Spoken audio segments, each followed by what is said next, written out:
Convidamos ao púlpito para dar as boas-vindas o presidente do Sistema Firjan, Eduardo Eugênio Gouveia Vieira.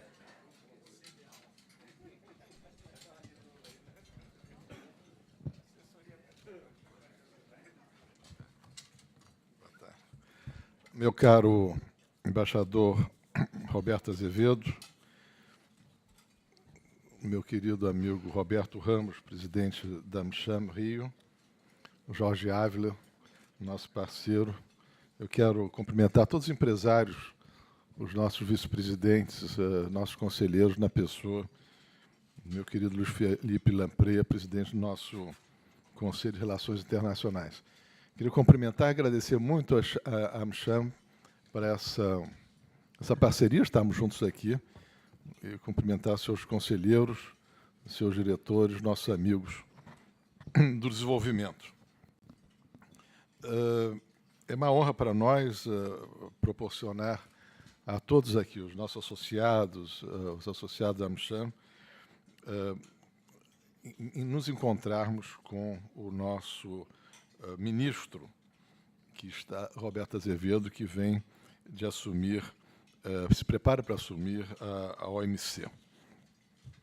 O currículo de Roberto é impressionante, é uma trajetória irretocável e que traz orgulho, não apenas para o Brasil, de ter a primeira vez uma representante nessa posição, mas, sobretudo, traz um orgulho especial ao povo da Bahia, que está tão bem representado aqui nessa mesa.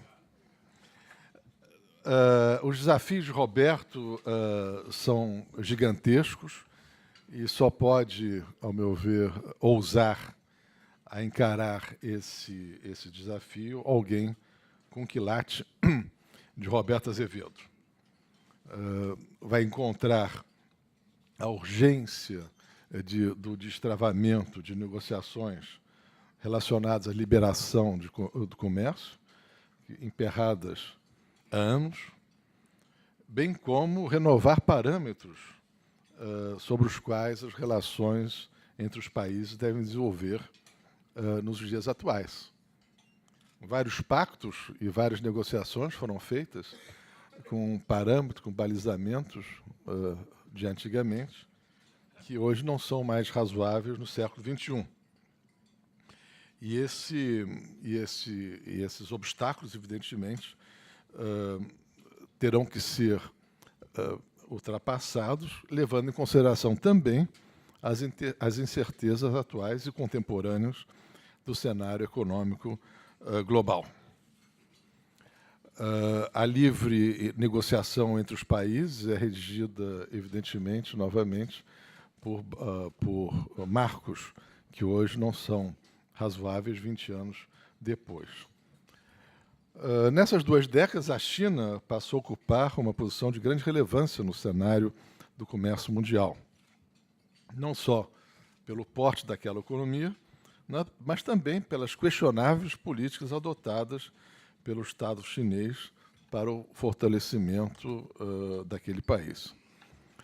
Especificamente, eu gostaria de frisar os subsídios concedidos às empresas chinesas na forma de instrumentos como incentivos fiscais e financiamentos especiais. Esse é um tema que vem sendo estudado por especialistas em todo o mundo, tamanho a preocupação que tem causado.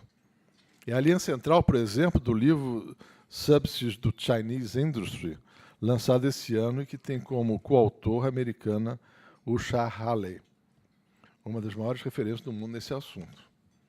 O resultado dessa política, como sabemos, é um grande desequilíbrio nas relações do comércio internacional que a economia brasileira vem sofrendo de uma forma específica. 2 em cada 3 empresas exportadoras perderam clientes por conta da concorrência chinesa aqui no Brasil. Alguns dos setores mais prejudicados, embaixador, estão representados aqui nessa plateia, como o setor têxtil, o de plásticos, o de embalagem, entre outros. Há segmentos que encolheram tanto que passaram a conviver com a ameaça de extinção. São vários. Mas é preciso olhar adiante e renovar a expectativa com essa agenda. O embaixador Roberto Azevedo assumirá a direção da OMC em setembro, em meio aos preparativos para a rodada de Bali. Imagino como o embaixador já esteja com tantas preocupações na cabeça armazenadas nesses roadshows que ele tem passado aqui Brasil afora. Espera-se que essa reunião ministerial, prevista para o final do ano, seja capaz de permitir um avanço importante, ainda que modesto, em relação ao destravamento dos acordos de livre comércio. Essa ocasião vai demandar toda a capacidade do nosso embaixador baiano de construir o consenso, de forma a fazer deslanchar o comércio multilateral em consonância com a tendência atual de formação de acordos bilaterais entre blocos econômicos por conta do travamento da rodada de Doha. Meu caro embaixador, é sobre sua percepção em relação a esses desafios que gostaríamos de ouvi-lo agora. Porém, antes de encerrar, permita apenas dizer-lhe que, sobre a sua reconhecida capacidade de conciliação, repousa a nossa esperança maior de que a OMC avance ainda mais na construção do diálogo entre as nações, de forma a estabelecer relações mais equilibradas e atenuar as disparidades nas forças econômicas.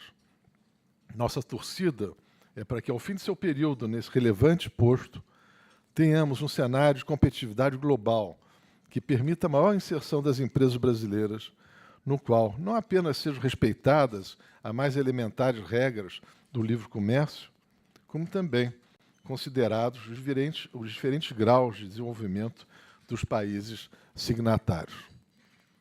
Muito obrigado, embaixador, por sua presença. Eu queria passar a palavra ao meu ex-colega de colégio, Roberto Ramos, presidente da AmCham. Obrigado a todos.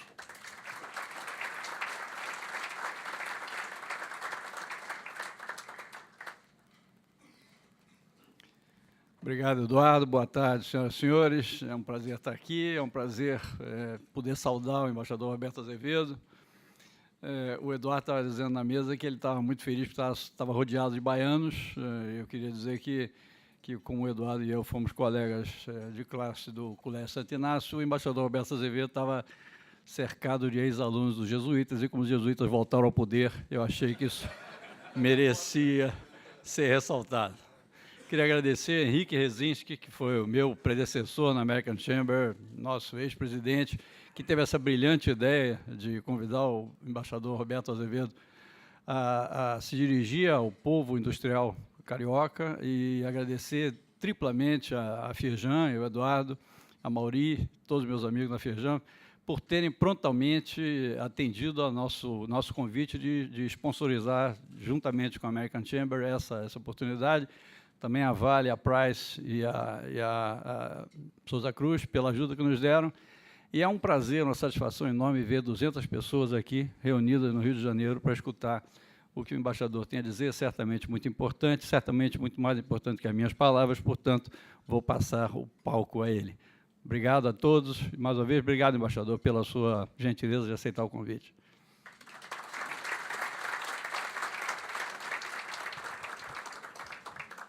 Ouviremos agora o pronunciamento do embaixador Roberto Azevedo.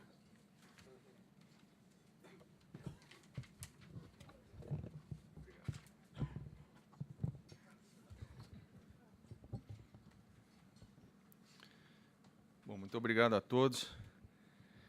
Bom, eu lamento que eu vá desapontar um pouco, meu sotaque baiano está um pouco enferrujado, mas a baianidade permanece. Eu queria agradecer de saída doutor Eduardo, o Henrique, o Roberto, o Sistema Firjan de uma maneira geral, a AmCham, pela oportunidade de estar aqui conversando com vocês. Eu sei que vocês vieram me ouvir, mas eu também vim ouvir vocês. Acho que foi um pouco o objetivo da minha visita. Sempre que eu venho, é muito importante ouvir a posição da indústria brasileira, do setor produtivo. É uma interação muito importante que me ajudou muito no meu desempenho em Genebra e espero que continue ajudando nos próximos anos. É particular prazer meu de ver aqui tantas pessoas que ajudaram na minha trajetória de carreira, a minha formação como pessoa, como profissional, colegas de Itamaraty, ex-chefes, Lampreia, Marcos Azambuja, entre outros, os meus parceiros de várias batalhas na OMC, o Henrique mesmo, o Ferracioli. Estou falando daqueles que eu estou vendo assim na minha frente, mas tem vários aqui, a Ana está ali também, Laudemar em outras áreas. Enfim, é uma enorme satisfação minha. Fábio está aqui também, estou me lembrando de outras que nós tivemos juntos.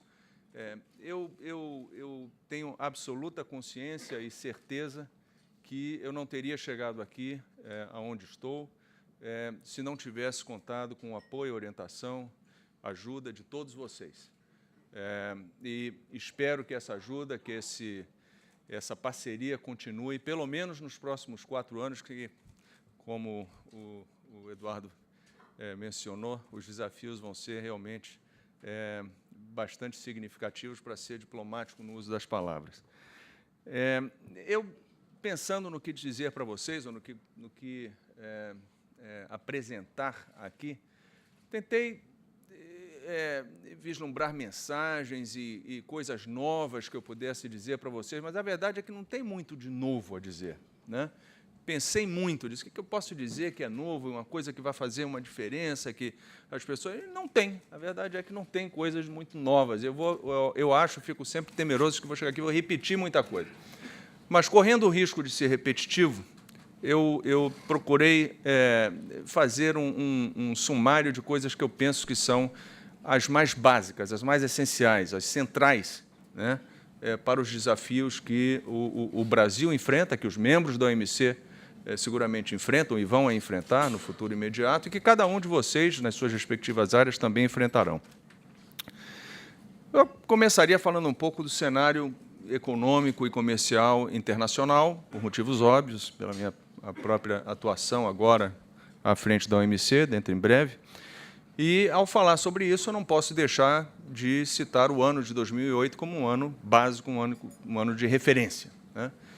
Ali, seguramente, 2 coisas aconteceram que foram muito importantes. A primeira foi a eclosão da crise financeira, que já vinha caminhando desde fins de 2007, quem se lembra daquele período de grandes incertezas ao longo de 2008. Em julho de 2008, houve um impasse das negociações da rodada de Doha na OMC, durante a conferência ministerial, eu até estava lá naquele momento, e logo em seguida, eu acho que setembro, fim de setembro, começo de outubro, a eclosão da crise nos Estados Unidos e depois propagando pelo mundo inteiro.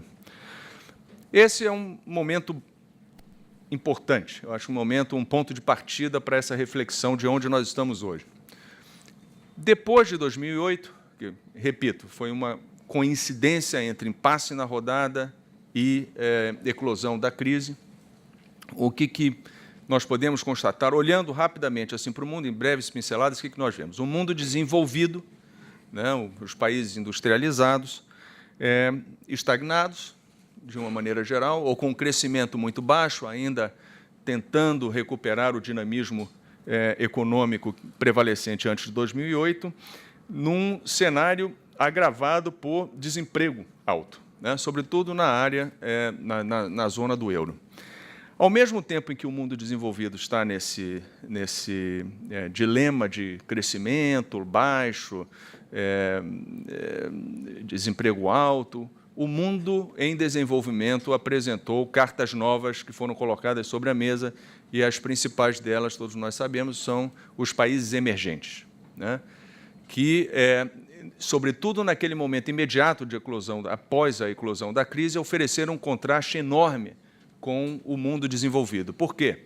Eram economias que estavam ainda vibrantes naquele momento, né, e durante pelo menos um ano, ou quase 2, foram o motor do crescimento mundial, né? Foram países que demonstraram uma resiliência forte à crise, países que tiveram suas moedas valorizadas, que teve impacto negativo em certas áreas, sobretudo no setor exportador, mas que demonstra uma capacidade de articulação política desses países, de estabilidade política desses países, de vigor econômico desses países.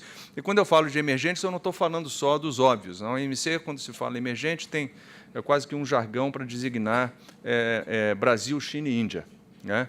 Mas os países emergentes são mais que isso, né? Você tem que colocar ali Indonésia, Filipinas, Turquia, enfim, países que são parte do cenário econômico e político mundial.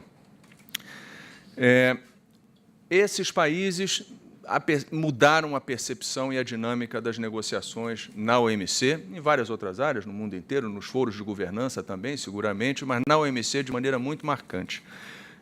Hoje, há várias expectativas de que esses países sejam responsáveis por cerca de 50% do crescimento mundial.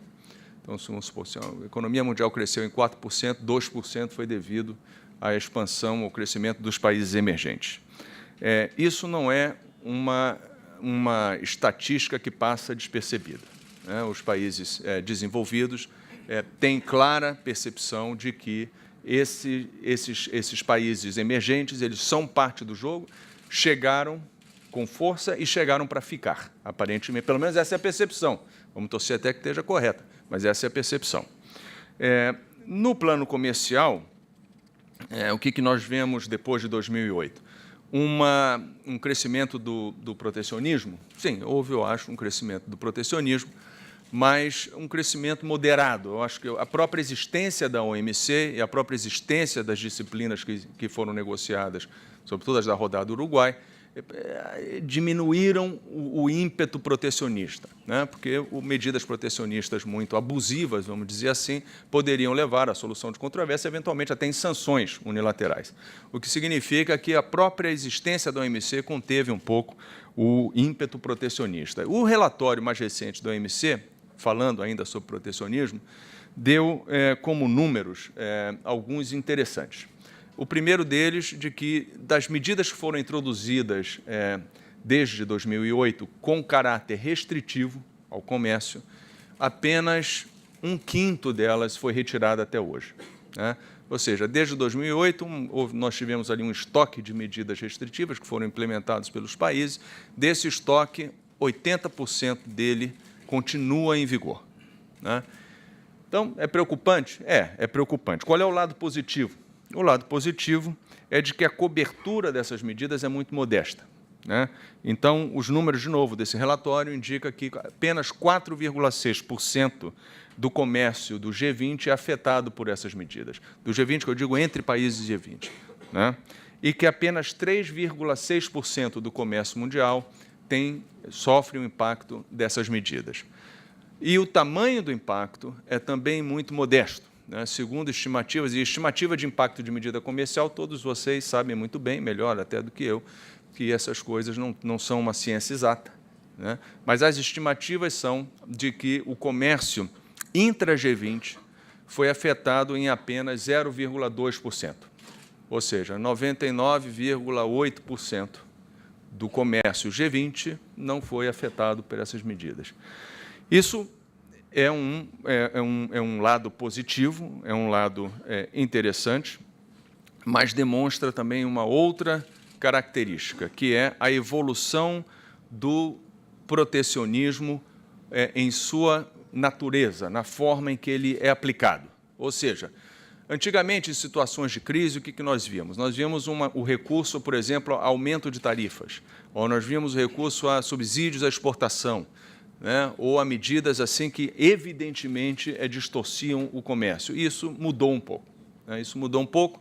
O protecionismo hoje é muito mais sofisticado do que era antes, sobretudo, da rodada Uruguai. Então, quais são as formas de protecionismo, vamos dizer assim, ou de medidas restritivas mais usadas? São medidas de antidumping, né? Ou medidas de direito compensatório, que argumenta-se até que não são protecionismo, são um mecanismo legítimo de defesa comercial, mas são restritivos, quer se queira ou não queira. Medidas sanitárias, fitossanitárias, sobretudo na área agrícola, também é uma forma nova de protecionismo. A regulamentação de determinados setores na área não tarifária, portanto, uma expansão das medidas e das barreiras técnicas ou de barreiras não tarifárias, que são colocadas em vigor de uma maneira não muito ostensiva. Isso tudo é uma maneira de evoluir com o protecionismo de uma maneira não muito evidente, de uma forma não muito evidente. O que isso significa e como que o multilateral, a OMC, o sistema multilateral, se coloca dentro desse contexto todo? O sistema multilateral ele continua funcionando, apesar do que nós lemos na imprensa, de que a OMC perdeu relevância, de que ela não é mais o que era antes, né? E está sendo colocada para escanteio.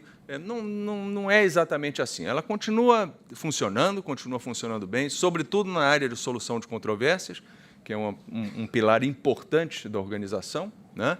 E que os recursos ao mecanismo, ou seja, uma organização que não, como dizem, as regras do OMC já não servem para mais nada, já estão defasadas, ninguém mais observa, ninguém mais está ligando para isso, não é verdade. Não é verdade, até porque o número de contenciosos continua aumentando e que está colocando até uma pressão muito grande sobre o funcionamento do mecanismo de solução de controvérsias da OMC. O número de painéis é muito alto, o número de apelações está crescendo cada vez mais e o próprio sistema de solução de controvérsia está no limite do operativo, né, do que ele pode administrar. Então, o sistema de solução de controvérsias continua atuando de forma efetiva. O monitoramento das medidas continua também operando. Portanto, o dia a dia da organização, as reuniões, quem já esteve lá, dos vários comitês, dos órgãos subsidiários da OMC, continuam operando. O problema está no pilar das negociações. É ali que existe um impasse muito claro, que, como eu disse, se colocou em 2008. E há várias explicações para isso, né? Nós ouvimos várias pessoas dizendo o problema da OMC é que nós decidimos lá tudo por consenso, não pode mais ter consenso. Então, com muita transparência, no momento em que acabar o consenso na OMC, acabou a OMC. Ponto. É simples, eu não preciso nem falar muito sobre isso. A organização decide por consenso, vai continuar decidindo por consenso. No momento em que isso acabar, ela perdeu a relevância. Eu não tenho a menor dúvida disso, é importante que tenhamos isso claro. E o problema não está aí. Acho que o problema não vai estar aí.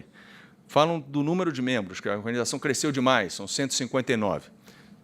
Eu digo para vocês que, se fossem apenas 12, o impasse continuava, né? O problema não está no número de membros, o problema está que o impasse está no núcleo duro decisório da OMC.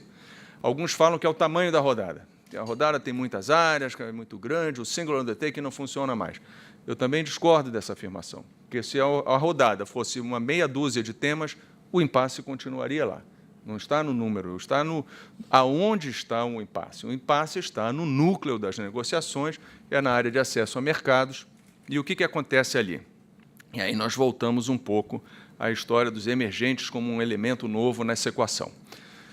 A verdade é que, até 2008, portanto, antes dos emergentes terem, vamos dizer assim, emergido propriamente, né, havia uma dinâmica de negociação que estava caminhando relativamente bem até que chegamos no impasse. Depois do impasse, além, né, da origem, da diferença das expectativas, do hiato de expectativas entre os países desenvolvidos, os emergentes e os em desenvolvimento, criou-se um segundo elemento, que foi o fato de que os emergentes passaram a ser percebidos como pares, portanto, como países que tinham que negociar e que tinham que contribuir em pé de igualdade com os países desenvolvidos.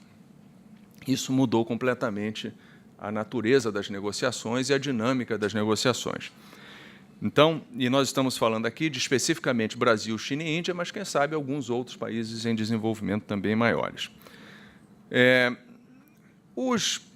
O que mudou? O que mudou é que os países, como é que os países, sobretudo os países desenvolvidos, e uma boa parte dos membros da OMC, veem os países emergentes. Em primeiro lugar, são países, como eu já disse, que são resistentes à crise, né? Então, são países que continuam crescendo, que continuam mantendo uma dinâmica de produção, apesar da crise e sem as taxas de desemprego, né, que são verificadas hoje nos países desenvolvidos. São países que estão crescendo mais rápido do que os países desenvolvidos, né? Não muito mais, agora menos, também devagar, mas mais rápido sempre do que os países desenvolvidos. São países, como eu disse, com moedas valorizadas, com moedas fortes, que demonstram estabilidade política e vigor econômico. São países que captam investimentos produtivos, são os grandes captadores de investimento produtivo. É só olhar fluxo de investimento transfronteiriço no mundo, uma boa parte vem para os países emergentes. São países que se tornaram grandes investidores. O estoque de investimentos da China, por exemplo, no exterior, é de 1,2 trilhão de dólares. Então, é um dado a ser levado em consideração.